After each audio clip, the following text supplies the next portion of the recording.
The orchestra swelled, and the hall leaned forward as if the sound itself were holding its breath. Crystal chandeliers poured light over rows of expectant faces. Shi Chenghuan walked down the aisle in a dress that had taken months and every careful stitch of her life to make. White silk, a train that whispered over marble, a bouquet of peonies she had chosen herself in a small damp shop 2 streets from her studio. Cameras clicked, aunts dabbed at eyes. Her mother clutched the handrail and smiled like a woman who had rehearsed this exact beam of pride for years. At the front, Fu Chen stood in a tailored suit, the kind that cost more than most apartments. He took her hand, then pulled it away with a look that cut the laughter from the room. Something in his jaw hardened, and the smile on his face became a stranger's smile. "I'm sorry," he said, loud enough for the microphones, for the phones, for the friends who had sent congratulatory messages. "This engagement is off." The gasp traveled in waves. Silk rustled. A dam of expectation broke into a roar of disbelief. Then, at once, the laughter. The older cousins who liked scandal made quick, cruel noises. Someone in the crowd whispered, and the whisper multiplied into a chorus of judgment. Shi Chenghuan felt the temperature change as if the air itself had been turned to thin ice. She stood very still. Her bouquet slipped from her fingers, and rain-soft petals scattered across the aisle like a small private winter. For a moment she was beyond words, beyond panic, an island in a sea of suddenly hostile faces. Her mother's smile had turned into a small, brittle thing. She found her daughter's eyes, and they both saw the same stunned betrayal. Fu Chen's announcement was not explained, not excused. He stepped back. "I can't do this," he said, and in that breath the world narrowed to 2 people, the man who had chosen to humiliate her publicly, and the woman at the center of it. The photographers moved as if to harvest the moment, lens after lens pressing closer. Someone filmed it live. Comments bloomed across screens. The wedding that was supposed to be a promise had become a spectacle. Shi Chenghuan's bridal veil, designed so that people would whisper about the delicate embroidery, hung limp and suddenly obscene. Everyone expected collapse. They expected apologies, tearful exits, a shameful retreat. Instead, she did something they had not rehearsed. She walked up to the microphone at the altar with the small, steady step she'd learned when fitting mannequins into impossible seams. Her voice was low but clean. "So this is where you leave," she said. There was no plea, no attempt to bargain. She let her eyes pass over friends and family, over the rows of cameras. "You've made your decision, Mr. Fu." She turned to the crowd, and in that motion the room seemed to tilt. "But you will not own the end of my story." The hall hummed. Someone shouted. Her mother's hand covered her mouth.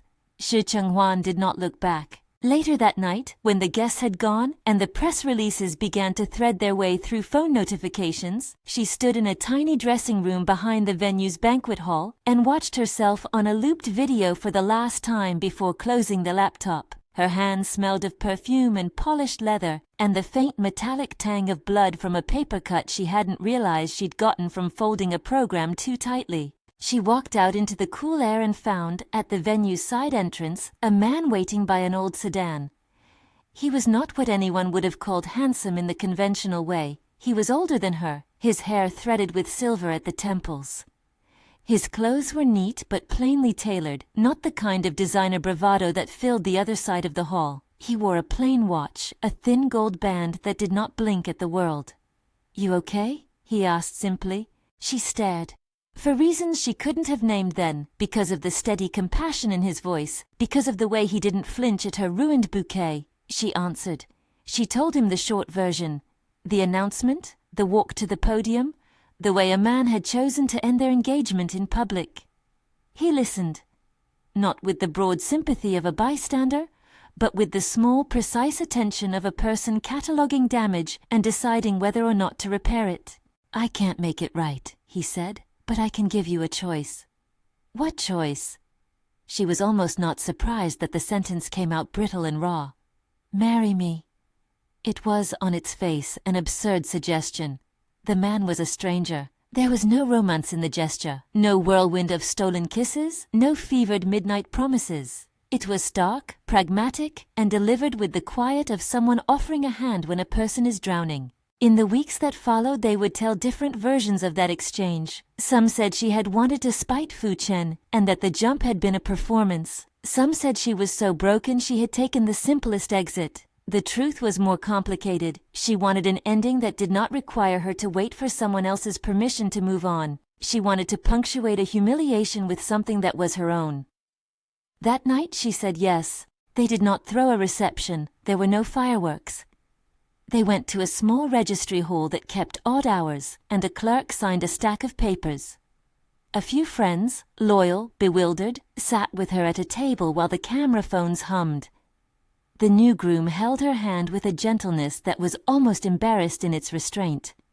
When the clerk pronounced them married, the only sound in the room was the soft rustle of a sleeve. By morning, social media had a new story to gorge itself on: the betrayed bride who married a stranger overnight. The photos that trended were flattering in the way of scandal, close-ups on the odd couple's faces, captions that trailed in disgust or delight. She ruined everything, then she married a nobody. The headline writers liked the word nobody. At the Shi family home, the reaction was more complicated. Her parents paced and spit out advice like angry herbs. Her older sister, precise and hungry, mouthed the word disgrace until it tasted like triumph. Her father demanded explanations for the way he would be perceived at the country club. Family friends called with cautious questions about alliances and property. The sisters parsed the marriage in terms of loss. Dowry returned, social ties severed, reputations trimmed. No one stopped to ask whether Shi Chenghuan had wanted something else entirely, the right to choose dignity on her own terms. Fu Chen, however, who had expected triumph and instead found defeat, watched from his penthouse with a simmering face. He saw the photos, the mocking commentary, the hashtags that put his name beside the word coward. That night, the betrayal he had engineered returned to him like a boomerang. He seethed, not because he had lost her, but because the world had turned the narrative against him. He had meant to make her the subject of pity. Instead, she was rearranging pity into something like power. At a family dinner the next day, whispers were knives. She married a stranger, the matriarch hissed. Who does that? Who shows us up like this? The sisters convened with sharp, knowing looks, their voices low and quick. She'll lose the studio's clients. Investors will think twice. Our name, they said, like it was a fragile vase that could shatter at a misplaced step. Shi Chenghuan sat through the torrent like water through glass. Her face registered the blows, then set into a shape that would not ask for mercy. "Let them think what they want," she said once, in a quiet voice that startled her mother into leaving the room. "I will make them think something else." That sentence was both vow and a small private release. For weeks after the wedding, what everyone would later call the night that rewrote the family ledger, she felt the world rearranging around her. Clients she had courted for months called to withhold orders. Invitations to collaborative shows stopped coming. The small accounts that had sustained her fled like startled birds. At the studio, the junior seamstresses waited for instruction that seemed to have gone missing. The front desk rang with callers seeking clarification. Design houses that once admired her line now treated her as an unstable variable. Then the first accusation landed. It arrived in an economy of an email subject line and a trembling intern. "There's a leak," the head of her mentor's firm said in a cold voice through the phone. A design file, complete concept, and proprietary tech was circulated to a competitor. Our client's new fabric was on display in their showroom. Security flagged it. Your signature was on the access logs. Shi Chenghuan felt the floor shift under her feet. She demanded to see the files. They sent screenshots. A USB, someone said, had been found with copies. The timestamp on the file claimed to prove it was her. Cameras from the office corridor showed a person who resembled her leaving the server room in the small window of time when the design had supposedly been extracted. "You must be mistaken," she said. "I never—" "It looks like you did," the firm's operations manager said on the line. His voice was the kind used for corporate obituaries. "We have to suspend you pending an internal review." Word traveled faster than reasoning. Conversations on industry forums hardened into verdicts. The phrase "compromised" attached itself to her name. A columnist who had once praised her eye wrote a piece on the ethics of design theft, coyly noting that high drama and low morals often walked hand in hand. She went to the office to confront it. The studio smelled of starch and old perfume. Sketches of dresses pinned to the wall seemed suddenly like lonely witnesses. Her colleagues avoided her gaze. Zhang He, who had been her right hand, looked like someone who had just seen a friend fall off a cliff and didn't know if they should look away to save themselves. They found a USB in the hallway, Zhang He muttered later, when the other staff had cleared out. With your files. There was a timestamp. Then someone planted it, she said, someone who wanted me out. You could say that, Zhang He answered, and in the brief silence that followed, she heard the resignation in the designer's voice. Whether planted or stolen, the evidence behaved like an accusation. It made people clamp their hands around their reputations and step away. At the center of this storm was a short video clip that moved like a predatory fish through the small ponds of the industry. A grainy surveillance snippet showing, under a dim corridor light, someone who looked like her ferrying a small bag to the elevator near the server room. The clip didn't show a face clearly, but it showed posture and the way an arm carried things. Comments attached themselves like barnacles. Looks like her? Typical. She cannot be trusted. People prefer narratives that confirm the worst. She protested. She called the security team. She demanded a higher resolution file. Every request was met with a bureaucratic shrug. Pending. Under review. We'll inform you. The machinery of corporate caution squeezed tight. Outside, the social media commentary did not care about nuance. Overnight, the pity that had once softened into awe at her audacity had hardened into suspicion. Her name trended with accusations, and for every message of support, there were 10 retweets of the clip with savage commentary. Fu Chen watched the avalanche feed on itself from the safety of his glass tower. He expected her to crumble under the weight of public opinion, to return contrite and like a penitent to the life he imagined was proper for her. He did not expect her to walk out of the studio and, instead of crumpling, to close the door behind her with a determined click. "Where are you going?" his sister asked him that night, when the news cycle still wore her like a stinging shawl. "Anywhere but where she expects me," he snapped, and his words were a kind of lethal pretense. He thought the story was over. He did not know about the man she had married. The man who had married her, the plain older man, remained an oddity to most who watched. He appeared at one charity event, sat quietly by while gossips passed his wardrobe. He did not court camera lenses, and when a tabloid came asking for comment, he gave a short statement of support that read like a line from a contract. "She has dignity," he said. "That must be respected." That same week, a nameless intern at a business news outlet uploaded a small piece about him. An incidental paragraph in a profile on corporate leaders who kept to themselves. Someone pasted the paragraph into a message thread, and the heading flashed across a phone screen in a lobby as someone scrolled. President by Yanzhou. The company, a multinational with interests that smelled faintly of monopolies, textiles, distribution chains, manufacturing patents, names that, even when left unspoken, suggested significant leverage. A friend of Fu Chen sent him the article with a single dripping comment. "You married him?" Fu Chen's first reaction was annoyance, then the particular cold spike of humiliation that comes when the stakes shift. He had engineered a public retreat for Shi Chenghuan, imagining himself the author of her downfall. Instead, she had rewritten the terms of the script. Her new husband bore the kind of name you did not say loudly in rooms where reputations were built. The message had an image attached, a picture of the older man at a board meeting, head lowered as if reading the briefing. The comments under the corporate profile were clinical, noting his tendency to buy small firms and fold them into his own empire. Fu Chen stared at the phone as if it might bite. "You married him?" his sister echoed across the room. Her voice was a mixture of scorn and thin fascination, the word a breaking thing on her tongue. "A man who," she stammered, "owns part of the market?" Fu Chen's face flashed, then numb. For a moment, he could not decide whether to be more furious at his own miscalculation or at the way the world had conspired to punish him with irony. "He's old," he said finally. The statement was meant to diminish, but landed instead as a small, childish insult. "She married into power, not poverty," his brother replied, voice low. "You misjudged everything. The realization did not console Fu Chen, it humiliated him anew. He had tried to make a spectacle that reflected poorly on her. Instead, he had pushed her into an alliance that complicated the old narratives of dominance. The man who had appeared poor and private now had a profile that suggested money, influence, and, more importantly, options. In the days that followed, the accusation of the stolen design did not abate. It metastasized. Someone at the rival firm whispered into a recorder. A columnist demanded an explanation. The studio's bank accounts were scrutinized by a timid investor who feared contagion.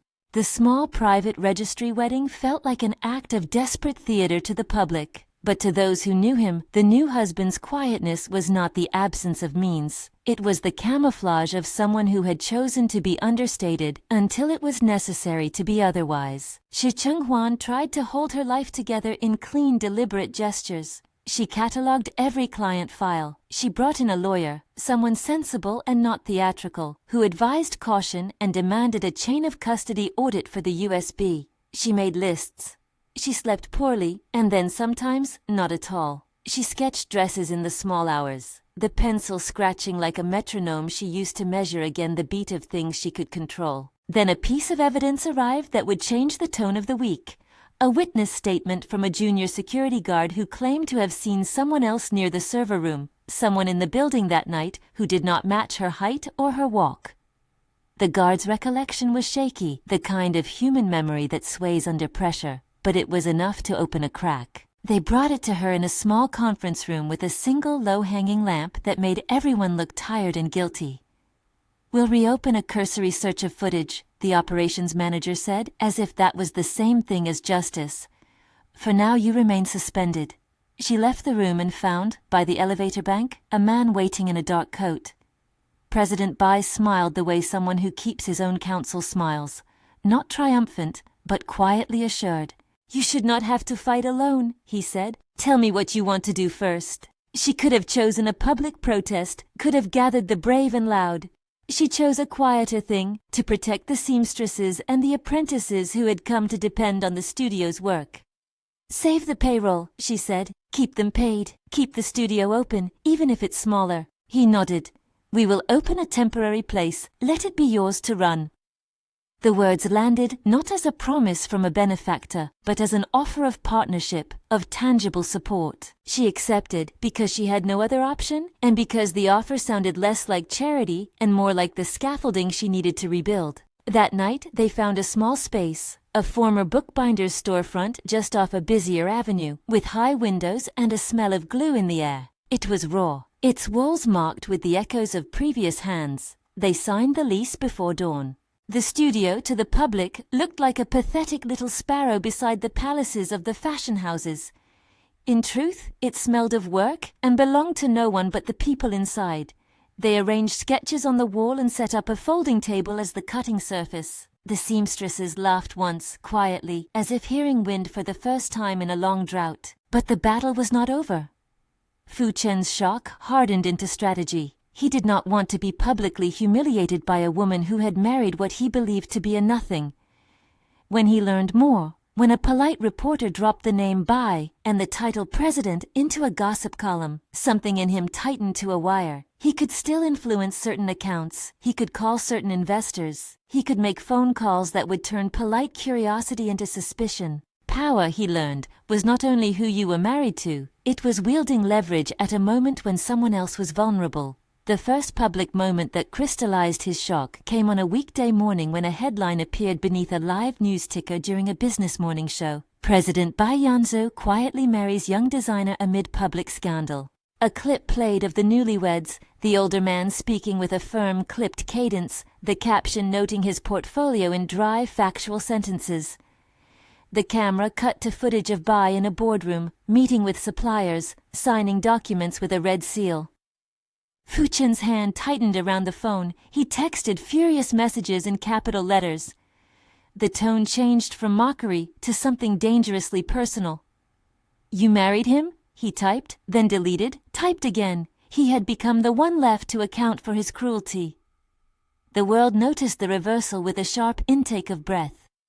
People who had assumed Shi Chenghuan's marriage was an impulsive bad decision were now forced to reckon with the possibility that it was a deliberate countermove. The accusation of the stolen designs remained a smoldering coal. But the day that the news went wider, and people began to search President Bai's name out of idle curiosity, an unexpected effect rippled through the industry. Lawyers made polite inquiries. One or two investors who had been quick to withdraw reconsidered their posture. An older client, who had been a fan of Shi Chenghuan's early work, picked up the phone. Shi Chenghuan watched all of this with a hard-tempered quiet. The social shock had not yet become vindication. The enemy, Fu Chen, the rival sisters, the corporate rumor mills, still had teeth. But the chessboard had shifted underneath their feet. She stood one afternoon in a sun-flooded corner of the tiny new studio, a pencil behind her ear and a bolt of fabric draped over her arm. The seamstresses bustled. The hum of a sewing machine kept time. A delivery slip lay on the cutting table. Her phone buzzed. Another request for comment. Another accusation forwarded by someone with a cruel sense of timing. She answered none of them. Instead, she drew a line with charcoal across a fresh sheet of paper.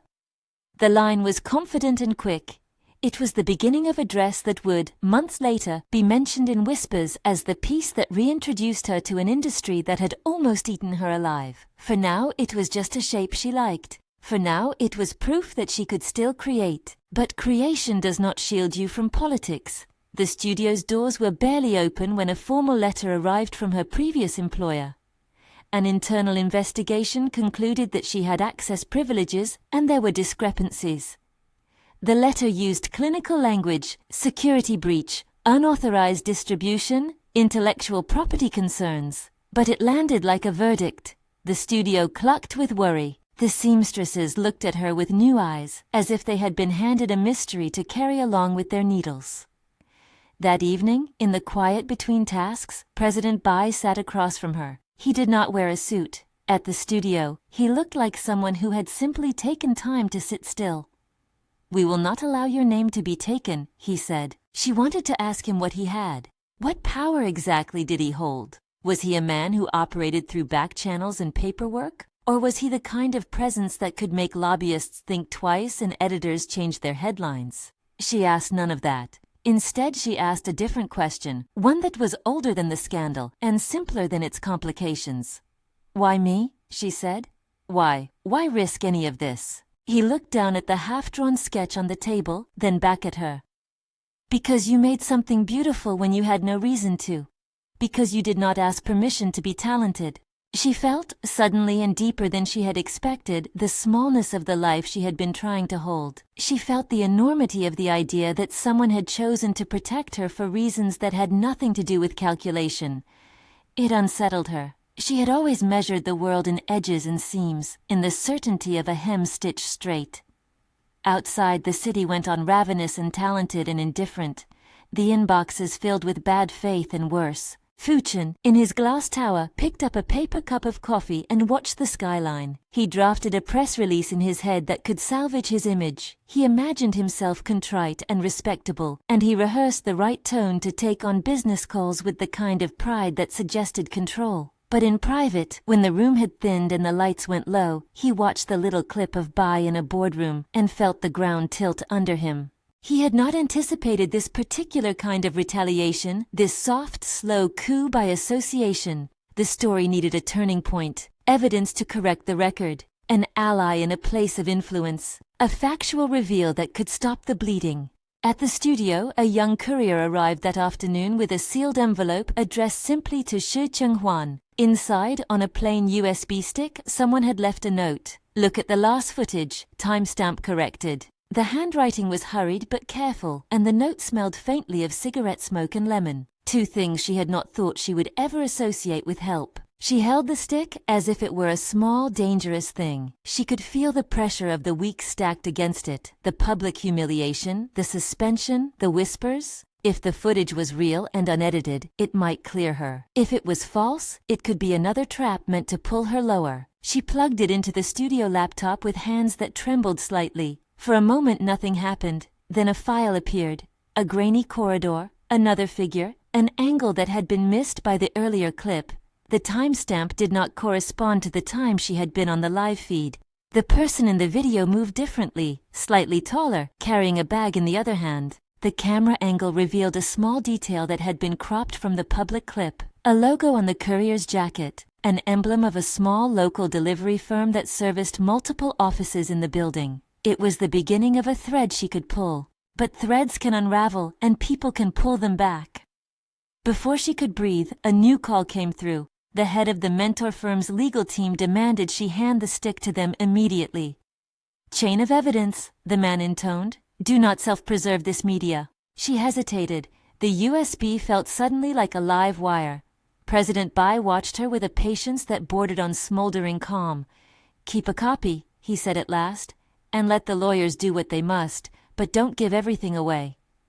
She slipped a copy to her lawyer, who made a note with a deliberate hand. The legal team was slow, they were competent, they were hobbled by caution. Meanwhile, the industry buzzed, waiting for a decisive word.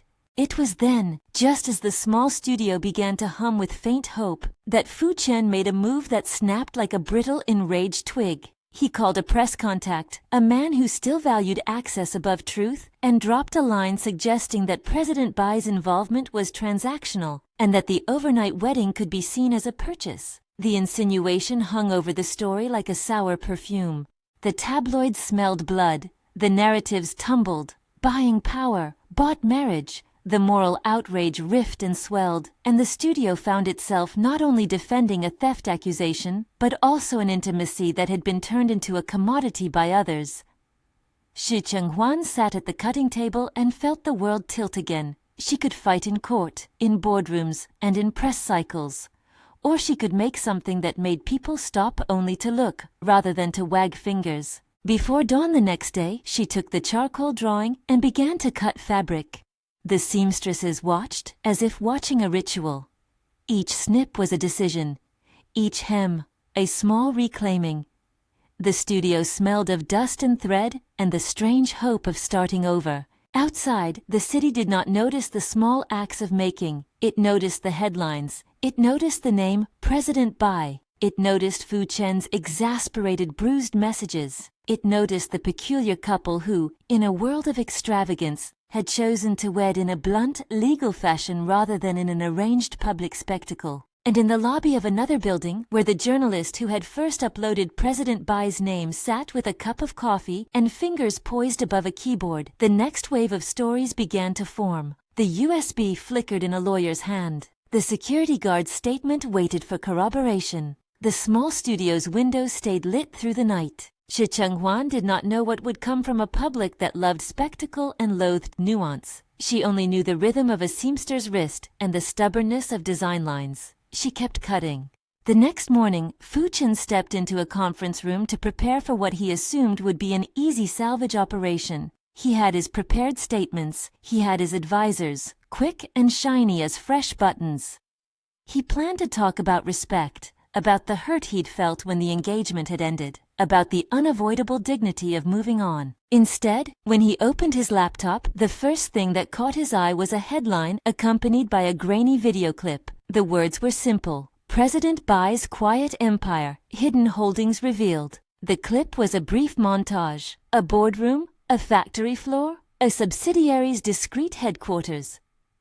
At the tail end, a photograph of the man he had tried to humble at the altar, standing in front of a plaque that bore his name and a company logo. For a breathless second, Fu Chen tried to contextualize it the way people do when something unwelcome arrives. Maybe the story was a misdirection. Maybe the company's holdings were minor. Maybe the headline exaggerated.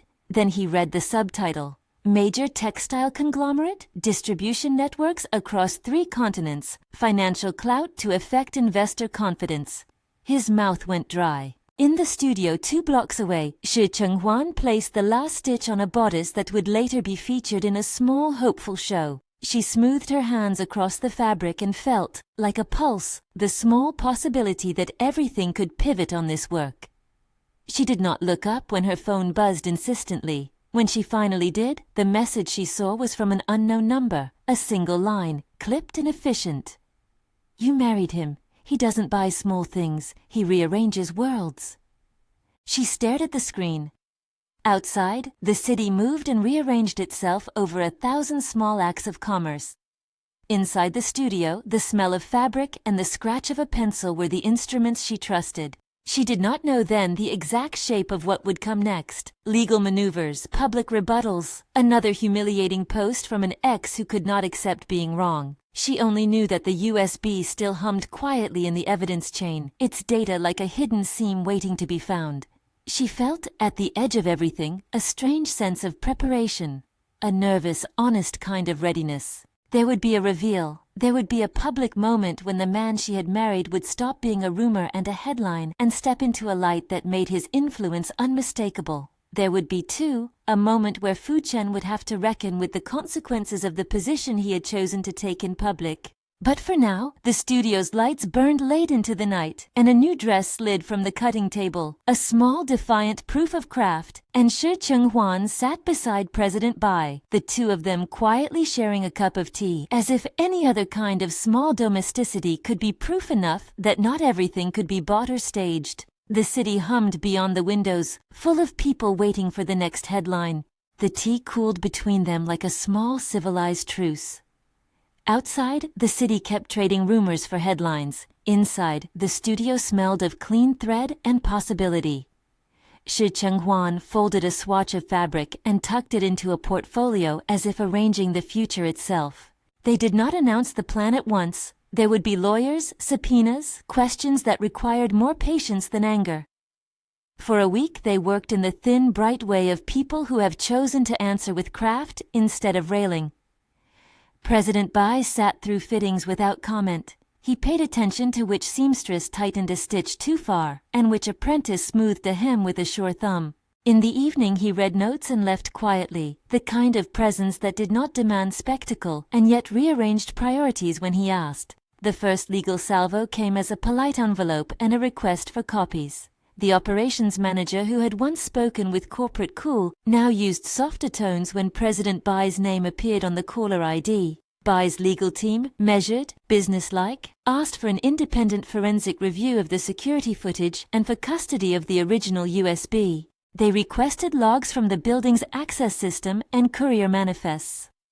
Their tone was the voice of institutions that had moved millions of dollars and had learned how to make questions look like answers. Shi Chenghuan watched the legal choreography with the calm of someone who had stitched garments under pressure. She wanted to do everything herself and yet knew when to hand over a task. She was not naive. Power solved certain practical problems. Still, there was a tremor under her ribs whenever she thought of a file labeled internal investigation, the sterile words that could end a career. The forensics returned with a small, clean detail that pulled at the edge of the story. The clip circulating on social media had been altered.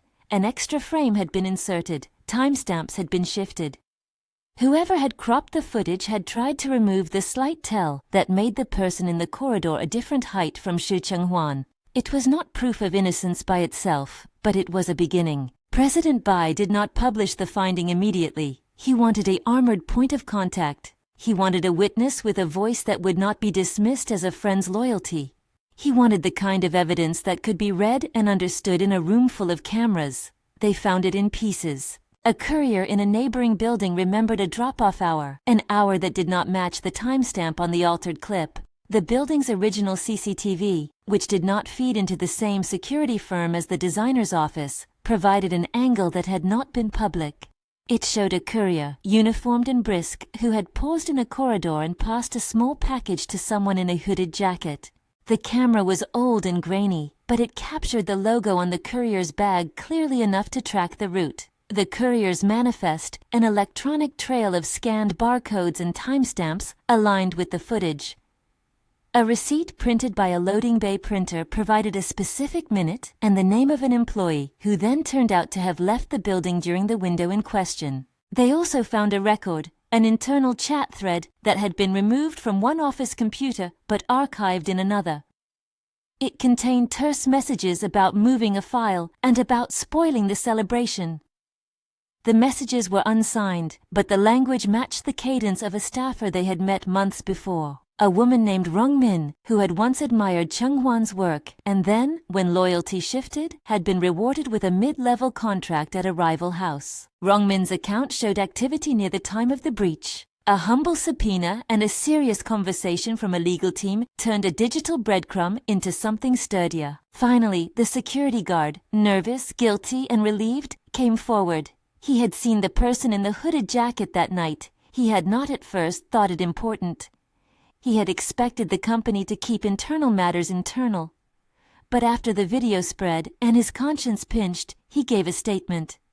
The person had been escorted by someone with a name badge that had belonged, by chance or design, to someone in Shi Chenghuan's extended circle. The badge had been borrowed that night. The guard remembered, too, a hushed phone call in the back room where a voice that sounded like a family member had laughed about ruining the timing. The guard's memory was a human thing, imperfect, colored, but it was enough to add weight. Bai's lawyers assembled the pieces like a seamstress arranging biases. Courier manifest, CCTV, chat logs, the guard's statement, and the original USB. They kept the chain of custody impeccable. They prepared a packet the size of a fashion lookbook and then asked for one public forum in which to present the evidence, the upcoming annual fashion summit, a gathering of buyers, press, designers, and investors. It was the one place that could not shrug off the spectacle. Shi Chenghuan agreed. The summit was a gamble. It meant walking where the crowd had already decided she might be ostracized. It meant performing under scrutiny. But if there was a place where her craft could be judged alongside the facts, it was there. In the week that led to the summit, the city hummed with speculation. Invitations were printed and rescinded, and then reprinted when Bai's influence made them seem pragmatic to accept. Rival designers whispered in coats. Fu Chen maintained a brittle silence. He had tried to smother a story, and instead set off a sequence he had not anticipated. His advisors cautioned restraint. His pride whispered otherwise. On the morning of the summit, the red carpet glittered with flashes. Cameras fed the building's arrival hall like a river of light. Designers posed in carefully dramatic silhouettes. Buyers traded notes. A hush of commerce and taste filled the corridors. Shi Chenghuan's entrance was quiet. No staged entrance, no need for a curtain call. She walked in as any designer would, measured, carrying a small portfolio, a prototype pinned under her arm. She felt the press before she saw it, the cold current of gazes and the small electric charge of phones pointed like compasses toward her. A few old friends gave polite smiles, others averted their eyes. Fu Chen was there, as if he had to be. He had arranged his own seat near the front, somewhere practical, somewhere human. He watched her with a face that had hardened into something brittle and ashamed. President Bai sat slightly behind her. He wore a simple jacket, nothing ostentatious. He had never been a man to stage gestures. But there was a presence to him now that made room for what had to be said. The summit's program moved through panel discussions on sustainability and market trends. Then, to little fanfare, Bai's team took the stage. They were introduced as an independent legal review, a neutral party. No frills, only rigor. The room, conditioned by spectacle, leaned forward. People love a reveal. Bai stood at the podium. He could have let a lawyer do all the talking.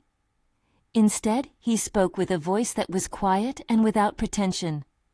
"We came because truth matters," he said, "and because a maker should not be silenced by a lie." He did not brandish rancor. He displayed documents, a live feed of footage, courier manifests, and the chat logs, each projected in the large screens that arched above the stage. He showed the altered clip that had brought the industry to a judgment, then played the original feed in sequence so the room could watch the manipulation. The footage was slow and plain. A person passed a package, a badge flashed, timestamp slid. As the original played, the false edits resolved into something plainly manufactured. A hush crossed the audience. Designers shifted in their chairs. A few editors stopped the thoughtless typing of hot takes. The security guard who had made the statement sat in the second row, his hands curled in his lap. He rose at the end and spoke in a voice that came out thin but steady. He said what he had seen, that the person in the corridor did not match Shi Chenghuan's walk, that a badge had been used by someone else that night, that he regretted not saying something sooner. He did not claim perfection, he claimed truth as he could. Then the lawyers moved to the chat logs. They read messages aloud, crisp, damning lines about spoiling a celebration and ensuring the client had something to discredit. The audience listened.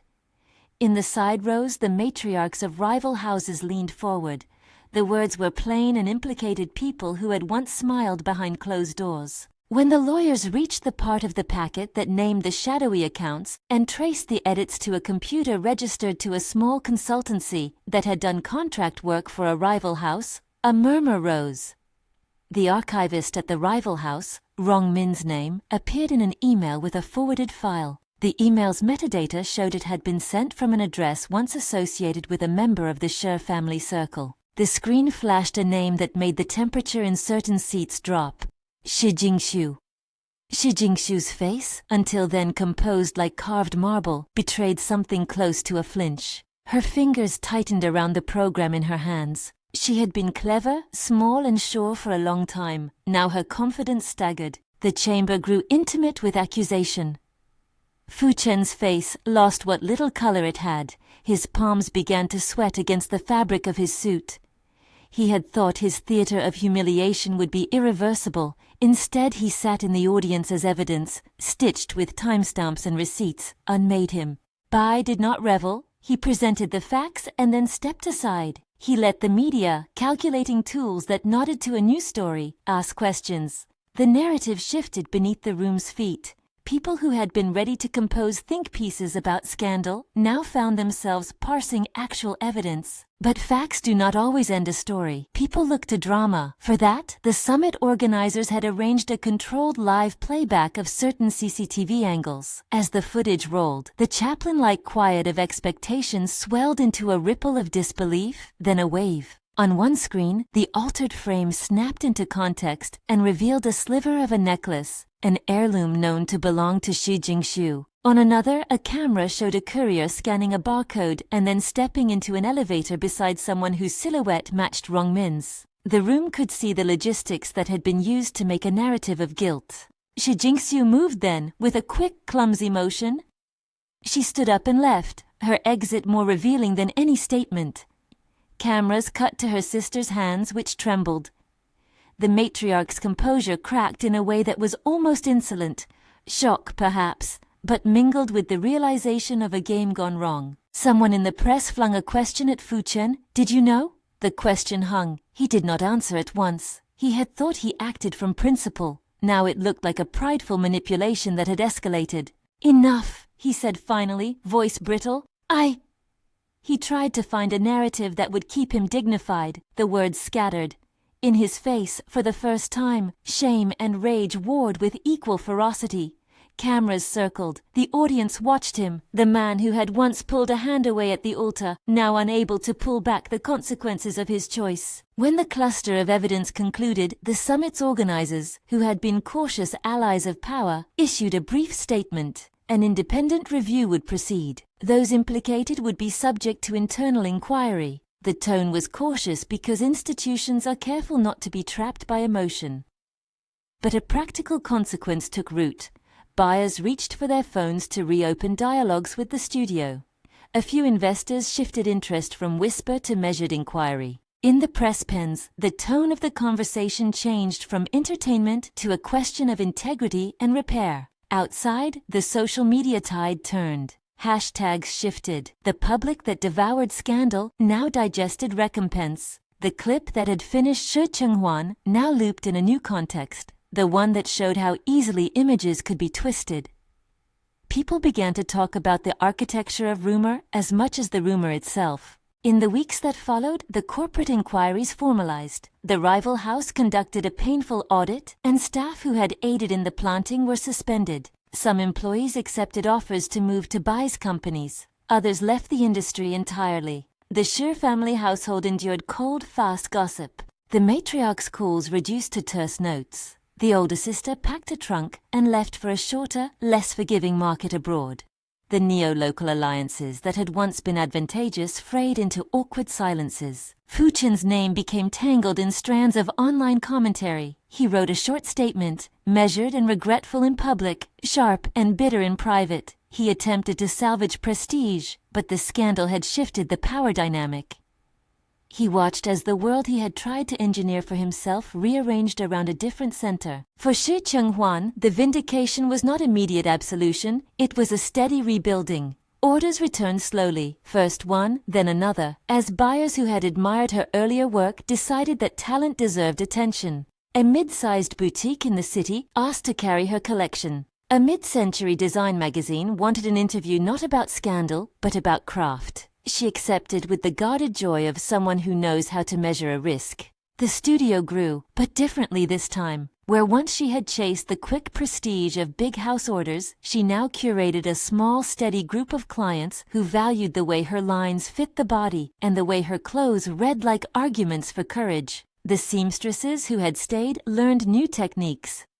An apprentice who had once feared public remarks now pointed to a completed dress and said a name with a pride that had nothing to do with headlines. President Bai's role remained a quiet constancy. He did not hold press conferences declaring his patronage. He continued to be present in practical ways, financing the studio's new cutting table, introducing Shi Cheng's line to a buyer who had remained skeptical until presented with a garment in the hand. Once, when a tabloid suggested their marriage had been a calculated bargain, he took her hand in public and said plainly, "Her work needed a chance. I gave one." It read like an understatement, exactly the sort he preferred. There were small moments that felt like closing loops. Rong Min, confronted with what she had done, admitted she had been afraid. Frightened people make poor decisions. She apologized in a statement that tried to balance contrition and self-preservation. The guard received a small stipend for his testimony, and more importantly, a public thank you for coming forward. The industry learned, with the sharpness that scandal forces, how quickly perception could be weaponized, and how carefully reputations must be guarded. Shi Chenghuan did not seek vengeance. She had never wanted ruin for others. What she had wanted was to make it through without being owned by someone else's cruelty.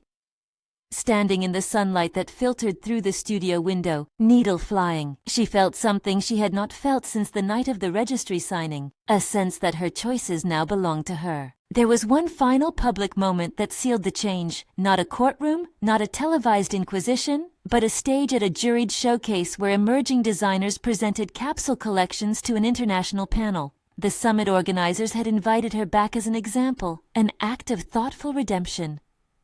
The room was full of faces that had once averred she was compromised. Now they listened for the garments themselves. Shi Chenghuan's collection walked with a careful bravado. She had distilled the fury and tenderness of the months into a line of dresses that fit like arguments, structured at the shoulder, soft at the seam, details that whispered rather than shouted. Each piece seemed to know when to yield and when to insist. The audience, conditioned to see her as a spectacle, sat quiet as if the clothes were saying something they had not expected to hear. When the final piece came out, an evening dress with a simple embroidered seam that echoed the design on her first veil, applause rose, tentative at first, then clear. Cameras flashed. Buyers stood and took notes. A critic in the front row scribbled, and then, to the surprise of those nearby, nodded with visible approval. Then the summit's hosts invited President Bai to the stage. He did not need to speak long. He only needed to say what had already been happening. "This studio," he said, "represents the best of what happens when craft is allowed to breathe again." He nodded toward her. The room broke into warm applause. The applause was not about him. It was about a creator reclaimed. Fu Chen watched from the audience. He had come, perhaps to gloat, perhaps to make amends, perhaps because human beings cannot resist witnessing the story they once thought they controlled. His eyes followed every movement, every small lift of a seam. When Shi Chenghuan and President Bai stepped forward together, her arm linked, a quiet show of solidarity, cameras found his face. In it there was a complicated geometry of shame and disbelief. He mouthed nothing. The sentence that had cut the wedding now hung in the air between them. He had set out to humiliate, and instead had been rendered the shocked witness to someone else's ascent. Later, in a private moment backstage, a journalist cornered him with a question that had been waiting for months. "Did you expect this?" she asked. He looked at Shi Chenghuan through the open curtain and found he could not speak with certainty. He had expected a performance of pain. He had not expected competence. He had not expected the quiet, strategic recovery of a woman who had chosen to make things instead of statements. "I misjudged," he said finally, a truth so small it was almost invisible. Shi Chenghuan did not relish the weakness of the man who had betrayed her. She felt only the clarity of consequence. When the cameras angled for a shot of the three of them, husband, bride, ex, their eyes told the story. Hers was calm, his was raw, Fu Chen's was broken.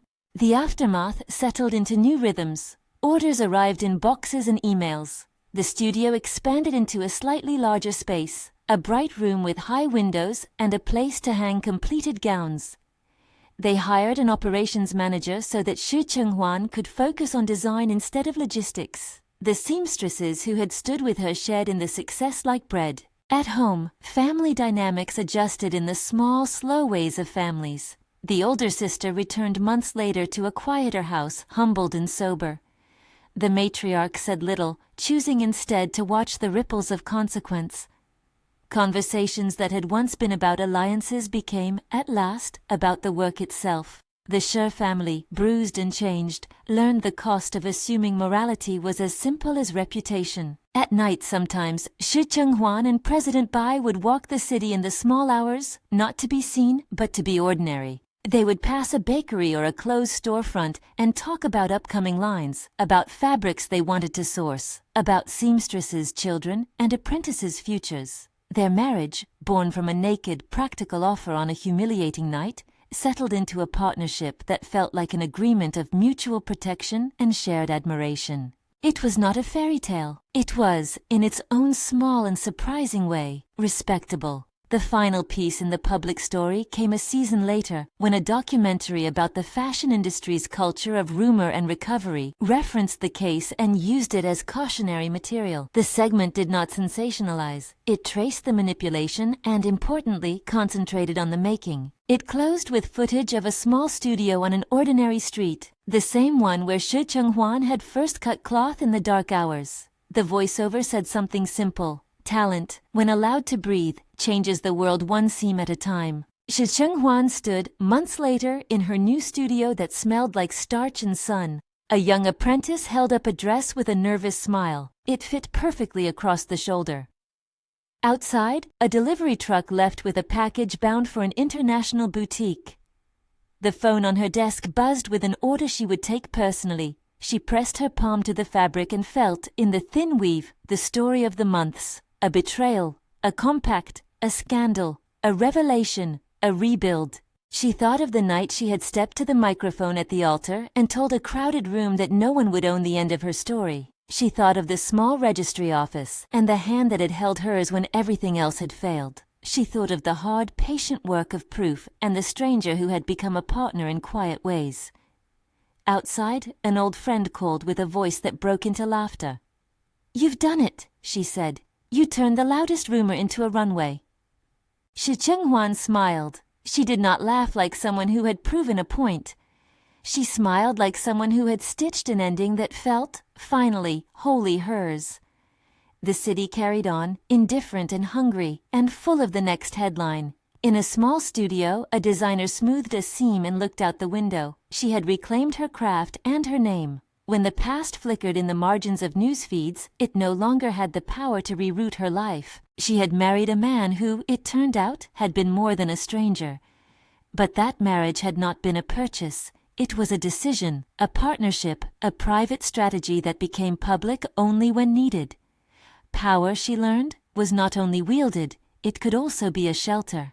Fu Chen's shock became for him a long, quiet reckoning. He remained a figure in certain circles, his pride tempered into something more cautious. For some people, that kind of shift reads as punishment. For others, it reads as consequence, an important difference. On a late afternoon when the sun slanted like gold across bolts of fabric, Shi Chenghuan closed the studio doors, took up her portfolio, and walked through the neighborhood she had come to love. A passerby saw her and nodded, as if to a person who had earned a place by honest work. She nodded back. She would continue to make dresses. She would continue to teach apprentices how a seam should hold under pressure. She would continue to live with a man whose quiet support had altered the course of her life but did not define her story. Her name would stand on labels and in conversations, not as a cautionary tale but as a sign of